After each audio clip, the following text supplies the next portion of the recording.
Lo cierto es que hay claras señales del agotamiento del esquema económico que rigió durante el kirchnerismo, y frente a eso lo que aparecía hace apenas 2 meses como un gobierno que ocupaba todo el centro de la escena y que estaba en una situación de mucha fortaleza, hoy es la señal hoy por el contrario se encuentra en un momento de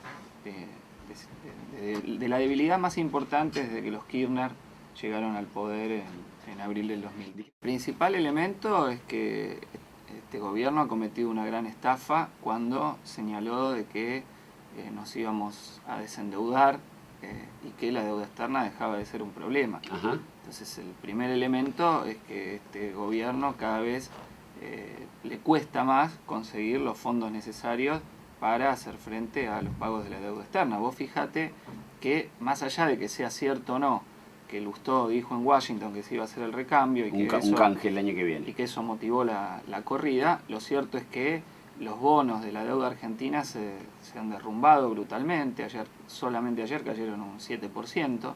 Los bonos par cuestan menos en el mercado, solo se compran a un 22% de su valor, mientras que los bonos de los bonistas que no entraron en el canje se pagan al 26%.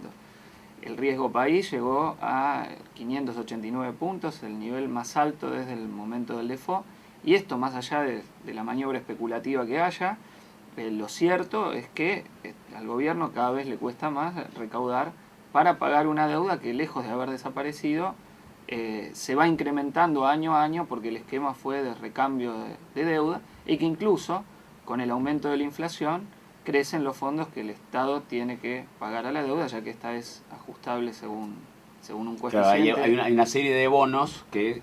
Una parte muy importante de la deuda se reajusta según se. Es una brutal estafa porque la deuda está arriba de 150.000 millones de dólares y porque año a año se incrementa el nivel de fondos que hay que conseguir para pagarla, en el medio de un mercado mundial donde conseguir crédito es cada vez más caro. Al gobierno se le complica mantener el esquema anterior con el cual venía funcionando la economía y garantizándole ganancias a las distintas fracciones capitalistas durante todo este último periodo. Ok, 1, deuda externa. 2, el problema de la inflación tiene que ver con una presión de los precios internacionales de las materias primas sobre la economía local, es decir, lo que se ha llamado internacionalmente la agflación, quiere decir inflación por aumento de los precios agrícolas. Y como crece su precio en el mercado mundial, crece la presión interna para que estos suban, o para, en vez de destinarlo al consumo de la población, los grandes exportadores exportar, que es donde obtienen más ganancias. Frente a eso, el gobierno intenta esta política de acuerdo de precio que explota por el aire, y la presión inflacionaria, bueno, rige más allá de lo que digan los números del INDEC y los dibujos, ya los que nadie cree. Entonces, digo, esta situación obviamente plantea una licuación de los salarios.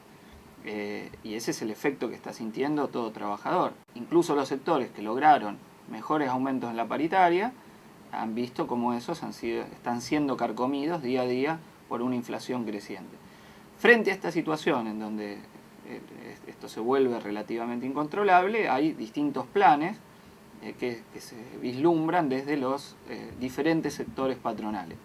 Un plan tiene que ver con la política que anunció en un paper Lustó antes de irse, que es parecido a muchos de los planteos que hacen desde algunos economistas de la oposición, Prat-Gay, etcétera, hasta algunos más o menos con matices que son filo gobierno también, que consiste en decir, bueno, bajemos la tasa de crecimiento, desalentemos el consumo, ya que hay una discordancia entre mayor demanda y una oferta limitada, es decir, menor capacidad productiva al haberse ocupado la capacidad instalada con el crecimiento de la economía y no haber reinversión a esa altura por parte de los empresarios. Por ejemplo, el último año fue el récord de giro de las empresas multinacionales de sus ganancias al exterior. Tuvieron récord de ganancias, pero no sin reinversión interna, sino de giro al exterior. Entonces, en esa situación, ¿qué dicen estos sectores? Aumentemos las tasas de interés, favorezcamos que la gente ponga la plata en el banco, encarezcamos el crédito, es decir, que te cueste cada vez más conseguir crédito para comprarte un coche, una tele o una heladera, lo que costo sea. de la tarjeta, lo que fuere, ¿está bien? Ahora, esa situación va inmediatamente a repercutir sobre el nivel de empleo. O sea, es una forma de producir un ataque sobre los asalariados, posiblemente expresándose en caída directamente del trabajo, y esta salida implica congelamiento de salario. ¿Está bien? Se congelan los salarios. No, y además está el tema del gasto público. Bueno, esa es la otra medida que complementa esto, es decir, bajemos el gasto público. Obviamente no fundamentalmente los subsidios a los empresarios, aunque en el paper de Lustó había parte del encarecimiento del gas, sino subimos las tarifas, menos subsidio a ese sector, pero es que se paga también con el bolsillo obrero. Es decir, una forma de tratar de contener la crisis descargándola sobre la clase trabajadora. La otra medida que se discute el efecto es igual, es decir, ataca también el bolsillo del trabajador, pero por otra vía, que es hacer una nueva mini devaluación del peso, llevarlo más o menos del 3.20 que está ahora, ajá, al 4-1, que parte de la presión de mercado que vimos ahora empuja en ese sentido. Ahora, esto sería una fuerte presión inflacionaria, a la vez que generaría beneficios para todos los sectores exportadores, incluyendo los sectores agrarios, ¿no? O sea, algunos dicen es una compensación a las retenciones del agro. Bueno, es una posibilidad, pero sería una apuesta muy riesgosa desde el punto de vista de que podría desatar una protesta social muy fuerte, porque tiene efectos inflacionarios inmediatos. O sea, si la devaluación anterior no produjo una escalada hiperinflacionaria, fue en gran parte porque la economía venía totalmente planchada y había una amplia capacidad instalada que permitía esa conjunción de fuerte devaluación sin que se produzca una situación hiperinflacionaria. Bueno, ahora, ¿por qué la devaluación causaría inflación? Porque se necesitaría cada vez más recursos locales para comprar los mismos productos importados. Entonces, en ese sentido, se encarecerían los costos de los productos locales y, por ende, esa tendencia sería, obviamente, una licuación directa del salario.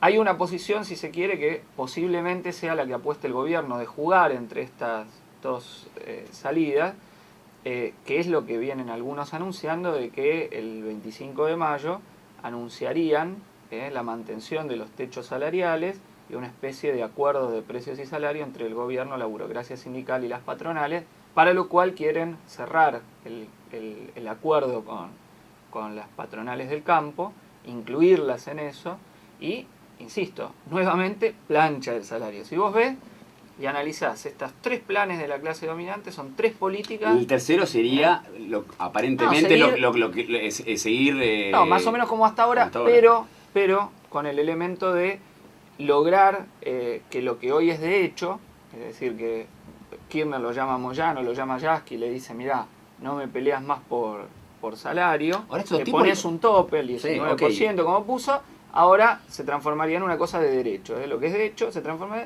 y acuerdan, y las patronales acuerdan no subir mucho más los precios después de que ya se han ajustado los precios, porque si se diese esa situación, se da después de que el salario acaba de perder en estos meses una barbaridad con los brutales aumentos que el primer trimestre del 2008 vio en el salario.